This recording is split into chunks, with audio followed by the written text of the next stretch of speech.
안녕하세요. 서울바른교정치과 조근철 원장입니다. 오늘은 오랜만에 인비절라인에 대한 이야기를 한번 해보려고 합니다. 제가 지난번에 인비절라인을 잘하는 병원을 고르는 방법에 대한 영상을 올려드린 적이 있는데, 인비절라인이 도대체 뭔지, 인비절라인 정말 잘 되는 게 맞는지, 그런 것들에 대한 이야기를 한번 드려보려고 합니다. 수많은 치과의사 유튜버들이 있고 본인의 의견들을 자유롭게 이야기를 하고 있는데, 저도 이렇게 몇몇 선생님들의 영상을 봐요. 근데 어떤 선생님들 중에는 보면 마치 인비절라인이 교정이 잘 안 되는 교정장치인데 그걸 막 이렇게 한다. 그래서 마치 무슨 양심선언 하듯이 나는 인비절라인 같은 그런 투명 교정을 하지 않는다, 잘 안 된다, 이렇게 이야기하시는 분들이 더러 있어요. 그러면 사실 일반인들 입장에서는 되는 걸 된다고 막 이야기하는 사람보다 엄청난 양심을 선언하듯이 막 이렇게 그거는 안 됩니다, 그래서 저는 하지 않아요, 막 이렇게 얘기를 하면 뭔가 그게 더 신뢰가 가고, 그래 저 말이 맞는 것 같아, 안 될 거야, 저 투명한 게 뭐가 되겠어, 그러니까 이런 생각들을 하시는 경우들이 많은 것 같아요. 그래서 제가 오늘은 그런 오해들을 좀 풀고 제가 이제 드릴 수 있는 이야기들을 드려보려고 합니다. 자, 이렇게 투명하게 생긴 교정장치, 이렇게 투명한 플라스틱으로 만들어진 이런 형태의 교정장치를 저희가 통칭해서 투명 교정이라고 해요. 영어로 클리어 얼라이너, 이제 클리어하다, 투명하다, 이제 교정장치, 얼라이너다, 이렇게 배열하는 거다, 이렇게 표현하는 건데, 이런 투명한 플라스틱의 탄성을 이용해서 치아에 힘을 가하고 치아를 움직이는 교정의 한 방식이죠. 결국 치아는 힘을 주면 움직입니다. 약하고 지속적인 힘을 주면 그 힘을 받고 치아는 움직이게 되어 있는데, 그 치아를 움직이는 힘의 근원을 고무줄이나 혹은 철사의 탄력으로 만들어내는 게 전통적인 브라켓 와이어 교정이라면, 이런 폴리우레탄 소재의 플라스틱의 탄성을 이용하는 게 바로 투명 교정이죠. 즉 투명 교정이라고 하는 하나의 커다란 카테고리 안에 인비절라인이 존재하는 겁니다. 하나의 브랜드로서. 마치 우리가 바퀴가 4개 달려있고 사람이 4명 타고 문을 닫고 출발하면 다 자동차잖아요, 그죠? 근데 자동차 중에서도 벤츠가 있고 포르쉐가 있고 현대차도 있고 이렇게 자동차가 있는 것처럼, 이런 투명 교정이라고 하는 하나의 이 카테고리 내에서 인비절라인은 하나의 브랜드죠.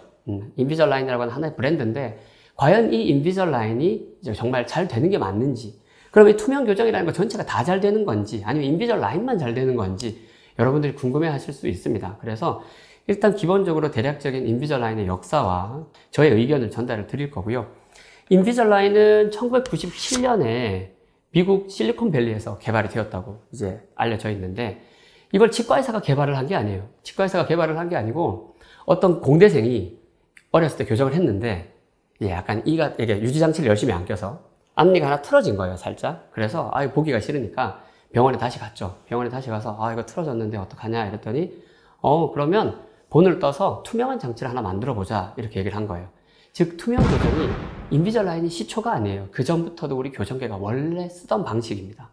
투명한 플라스틱을 이용해서. 그래서 이제 장치를 만들어줘서 장치를 받아서 꼈죠. 꼈더니 처음에 좀 아프다가 틀어진 앞니가 딱 바로 되는 걸 이제 경험을 한 거죠, 그 사람이.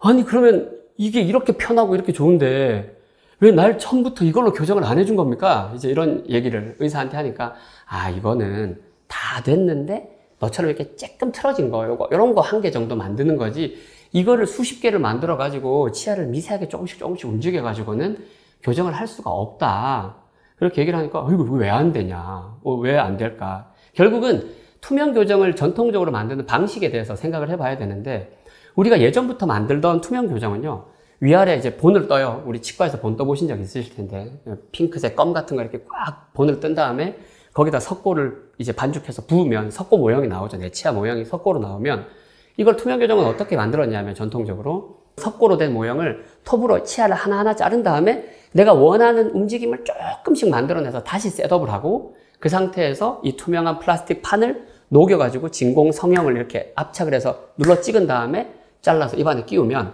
그 미세하게 움직인 만큼 치아가 움직이는 건데, 그거를 매번 올 때마다 본 떠서 그거 만들고 한 개 만들고, 한 번에 여러 개를 일단 만들 수도 없고, 본 떠서 만드는 그 석고 모형이라는 그 복제의 한계성이 있기 때문에, 그렇다고 해서 그걸 막 30개, 40개, 50개를 만들면 이게 수지타산이 맞지가 않고 너무 비효율적이고 이게 불가능한 일인 거죠. 그리고 실제로 그 당시에 이렇게 우리가 손으로 움직이는 그런 미세한 기술로는 정밀하게 이 치아를 여기서부터 여기까지 가는 거를 30등분을 해가지고 조금씩 움직이던 게 안 되는 겁니다. 그래서 이제 안 된다, 그냥 이거는 교정 다 해놨는데 앞니 살짝 틀어진 거 이런 것만 고치는 거다 이제 이렇게 얘기를 했던 거죠. 근데 이제 그 이야기를 들은 그 스마트한 공대생이 잠깐만 그래 오케이 그러면 이제 너네가 이거를 계속 반복적으로 못 하겠다는 거잖아. 그러면 이거를 컴퓨터상에서 손으로 사람이 막 쪼물딱쪼물딱 조금씩 움직일 게 아니라 이제 3D CAD CAM 기술이 있으니까 3차원적으로 컴퓨터상에서 치아를 조금씩 움직인 다음에 그걸 각각을 셋업을 잡은 다음에 3D 프린터로 한 번에 프린팅을 다 하고 한 방에 찍어서 만들면 30개짜리 만드는 거 우리 기술을 활용하면 쉬운데 그러면 가능한가? 이제 이렇게 생각을 했던 게 인비절라인의 아이디어인 거죠. 전통적으로는 석고 모형을 잘라서 막 이렇게 만들었지만 이거를 컴퓨터 기술을 활용해 가지고 미세한 움직임들을 하나하나 단계별로 이루어내고 그걸 동시에 3D 프린팅을 한 다음에 찍어내는 방식을 처음으로 고안을 한 게 이제 인비절라인이고 그게 미국에서 1997년에 처음 개발이 된 겁니다. 그때 그 당시에 이제 완전 혁신적이었다고 볼 수 있고 우와 이거를 한 번 이렇게 만들어내면 여기 이제 교정 전문의들이 이제 다 굶어 죽겠네 뭐 이런 이야기가 있었죠. 왜냐하면 교정이라고 하는 건 사실 배우기도 어렵고 치료하기도 어렵고 기간도 오래 걸리는 일이라서 교정 전문의들이 주로 해오던 일인데 이게 만약에 지금 회사에서 말하는 것처럼 본만 떠가지고 회사에 보내기만 하면 회사에서 치아를 조금씩 움직여서 투명 장치를 여러 개 만들어주고 그걸 순차적으로 끼기만 하면 교정이 다 된다고 하니까 이제 더 이상 교정 전문의는 필요 없다. 이제는 뭐 누구나 치과 의사기만 하면 교정을 할 수 있는 시대가 왔다. 당시에는 그랬다고 하더라고요. 그런데 시간이 흐르고 지금 2022년인데 여전히 교정 전문의에게 받으시는 게 맞죠. 인비절라인이 처음 개발되던 당시만 해도 기술적인 한계가 여전히 많았던 거예요. 그래서 초반에는 그렇게 막 모든 걸 다 해낼 수 있을 줄 알았지만 점점 인비절라인도 그냥 조금씩 미세한 것만 정말 간단하고 심플한 것만 이런 식으로 움직이던 시절이 있었습니다. 그렇게 하다가 점점 이제 인비절라인도 기술이 개발되고 로직이 개발되고 그런 이제 치아의 움직임에 대한 지식들이 쌓이다 보니까 조금씩 좋아지기 시작했고요.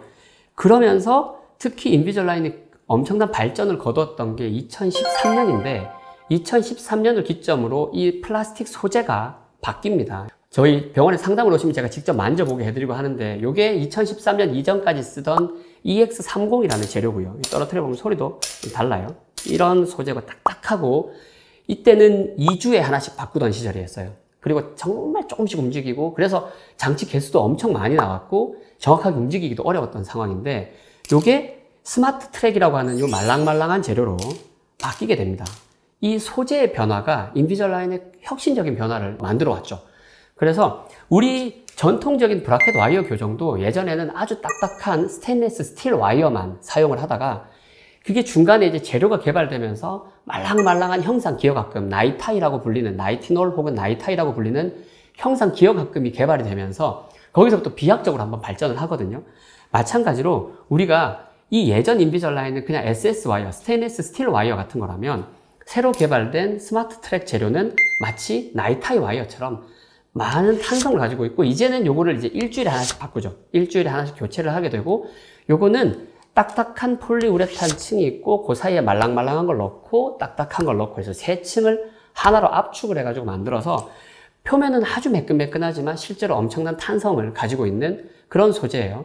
이게 2013년에 개발이 됐는데 1997년에 미국에서 개발됐던 인비절라인이 국내에 도입된 건 2008년 무렵이에요. 2008년이면 제가 인턴을 하던 시절인데 그 무렵에 이제 드디어 국내에도 인비절라인이 들어왔죠. 그 당시에는 인비절라인 코리아라고 해서 인비절라인 본사가 들어온 게 아니라 가맹점 내주듯이 트러스트 앤 밸류라는 회사가 그걸 이제 판권을 따와서 우리 인비절라인을 공급하던 시절이에요.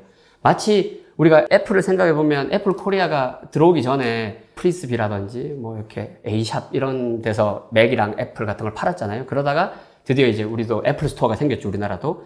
마치 그런 것처럼 인비절라인이 2008년 무렵에 국내에 처음 도입될 때는 그 인비절라인 코리아가 직접 들어온 게 아니에요. 그렇게 직접 들어온 게 아니라서 그런 치과 의사들에게 이런 지식을 왜냐하면 새로운 교정 방식이기 때문에 교육과 이런 지식의 전달이 되게 필요한 상황인데 그런 게 좀 많이 부족했었고 그리고 2008년에 들어왔을 때만 해도 말씀드렸던 이 옛날 재료였기 때문에 2008년부터 2013년까지 국내의 인비절라인은 그렇게 치료가 잘 되고 좋은 결과를 만들어내지 못했었습니다. 그래서 그 당시에 이제 인비절라인을 많이 했던 선배님들은 내 앞에서 인비절라인 얘기도 꺼내지 마라 이러시는 분들도 있고 인비절라인에 대해서 상당히 부정적인 경험을 본인이 직접 하셨기 때문에 그렇게 말씀하시는 분들도 있는데 2013년을 기점으로 해서 스마트 트랙으로 소재가 바뀌고 이제 인비절라인이 비약적인 발전을 거듭하고 그리고 전 세계적으로 인비절라인으로 좋은 결과를 만드는 의사들이 점점 늘어나고 우리 의사들의 지식도 경험도 점점 증가하면서 2020년이 온 지금에서는 인비절라인으로 교정이 되냐 안 되냐 이런 것들을 따지는 게 사실 되게 무의미하다고 생각될 정도로까지 인비절라인은 충분한 발전을 해왔다 이렇게 말씀을 드릴 수 있고요. 자, 그래서 요즘은 저도 사실 그런 질문들을 환자분들께 많이 받거든요. 오셔서 인비절라인이라는 게 있던데 인비절라인 정말 교정이 잘 되나요? 이렇게 물어보시는 분들이 있는데 제가 그분들께 그냥 웃으면서 역으로 물어봐요. 그러면 브라켓은 교정이 잘 됩니까? 무조건 잘 되나요? 누가 아무나 그냥 치아에 갖다 붙이기만 하고 철사를 넣기만 하면 교정이 무조건 잘 됩니까? 아니지 않습니까?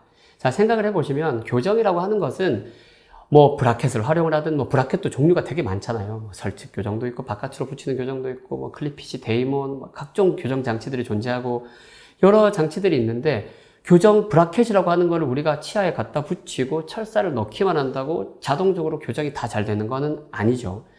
결국은 교정이라고 하는 것은 브라켓을 쓰든 인비절라인을 쓰든 그 방식을, 그 툴을 활용해서 결국은 하나의 수단일 뿐이잖아요. 치아에 힘을 주는 수단으로서 브라켓을 쓸 건지 인비절라인을 쓸 건지는 의사의 경험과 그런 실력이 좌우하는 것이지 이거를 뭐 이게 되냐 안 되냐 누구는 된다 하더라 누구는 안 된다 하더라 이렇게 따질 논쟁의 여지가 아닌 거죠.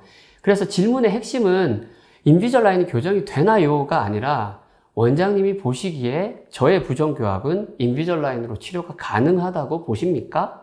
원장님은 저와 비슷한 케이스를 인비절라인으로 치료를 해보신 경험이 있나요? 그런 증례가 있으면 제가 확인하고 싶습니다. 이렇게 여쭤보시는 게 맞죠. 그래서 아까도 서두에 말씀드린 것처럼 마치 인비절라인이 안 되는 교정인데 막 의사들이 한다는 식의 비판 여론이라든지 혹은 뭐 자기는 뭐 인비절라인을 하지 않는다는 무슨 양심 선언하듯이 안 한다 이렇게 선언하는 것들이 결국은 본인이 안 하고 본인이 못 한다는 것이지 다른 의사들도 못 하는 게 아닙니다. 인비절라인으로 충분히 많은 결과들을 만들어내고 있고 그런 인비절라인으로 좋은 결과를 만들어내고 있는 것들이 인비절라인 글로벌 갤러리에 다 게시가 되고 있어요. 여러분들도 들어가 보실 수 있는데 인비절라인 글로벌 갤러리라고 하는 그 웹사이트에 들어가면 전 세계에서 수많은 교정의사들이 인비절라인을 통해서 복잡하고 어려운 부정교합들을 정말 잘 치료를 해서 증례들을 다 전시를 해 놓았습니다. 이제 그런 것들만 보시더라도 이 인비절라인이라고 하는 것이 충분히 교정이 잘 되고 있구나 이런 것들을 보실 수 있고 다만 중요한 것은 얼마나 이 의사가 인비절라인에 대한 경험이 많고 그 인비절라인과 전통적인 브라켓 와이어 교정의 메카닉의 차이를 이해하고서 이 부정교합을 인비절라인으로도 잘 해결해낼 수 있는지를 확인하시는 게 중요합니다. 그거를 확인하는 게 제가 지난번에 영상에 설명드렸던 것처럼 라이프타임 케이스 카운트를 확인해야 되고 등급을 확인해야 되고 뭐 이런 것들 막 확인해야 되는 것들을 막 설명드렸었죠. 링크를 한번 걸어놔 보겠습니다. 가서 한번 보세요.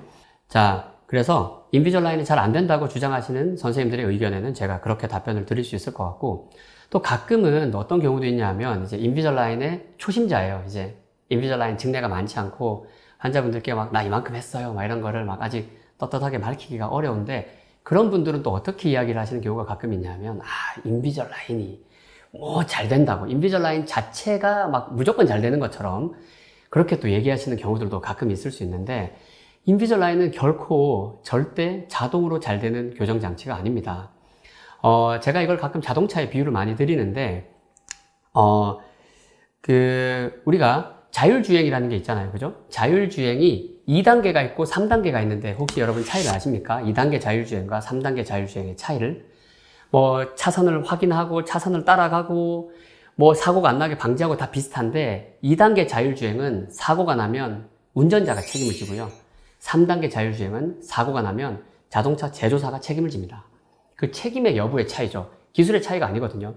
근데 인비절라인은 여전히 인비절라인이 전체적인 셋업과 흐름을 잘 잡아주고 다른 어떤 투명 교정 장치보다도 그 로직이 좋고 장치의 순서를 만들어내는 과정이라든지 치아를 움직이는 메카닉에 있어서 월등한 건 사실이지만 그렇다고 해서 아직까지 인비절라인이 그냥 그저 스캔해서 회사에 주문만 넣으면 누가 주문을 넣든지 간에 비슷한 장치가 오고 그냥 끼기만 하면 무조건 교정이 잘 되는 그런 자율주행과 같은 자동차가 자율주행과 같은 그런 상태가 아니다. 라는 이야기를 꼭 드리고 싶고요. 제가 항상 하는 이야기지만 인비절라인은 누가 주문하는지에 따라서 완전히 판이하게 다른 장치가 오게 되어 있고, 즉 우리 교정의사들은 인비절라인 장치를 그저 주문해서 받아다가 환자분들께 전달해 주기만 하는 무슨 구매 대행하는 일을 하는 게 아닙니다.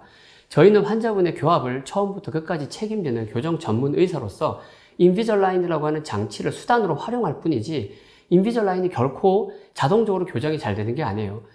언젠가 세월이 많이 흘러서 마치 알파고가 이세돌을 이겼듯이 정말 인비절라인 회사에 정말 주문만 넣으면 그 어떤 의사보다도 인비절라인이 똑똑해서 좋은 플랜을 세워주고 완벽하게 교정이 잘 될 장치를 만들어주는 시절이 올런지는 모르겠습니다만은, 아직까지는 의사가 이것에 대해서 얼마나 경험을 가지고 잘 치료를 할 수 있는 전략을 잘 세워주느냐에 따라서 인비절라인으로도 교정이 잘 되기도 하고 교정이 아쉽게 되기도 하고 제대로 안 되기도 하고 이렇게 될 수 있는 겁니다. 그래서 다시 한번 말씀드리지만 인비절라인이 무조건 안 된다고 하는 주장도 사실 저는 틀렸다고 생각하고, 또 인비절라인은 무조건 다 잘 된다라고 하는 주장도 저는 아직은 틀렸다고 생각합니다.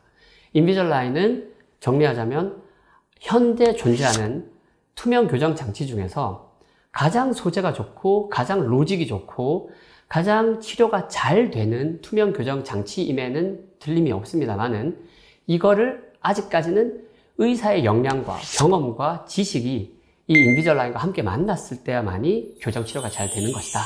이렇게 말씀을 드리고 싶습니다.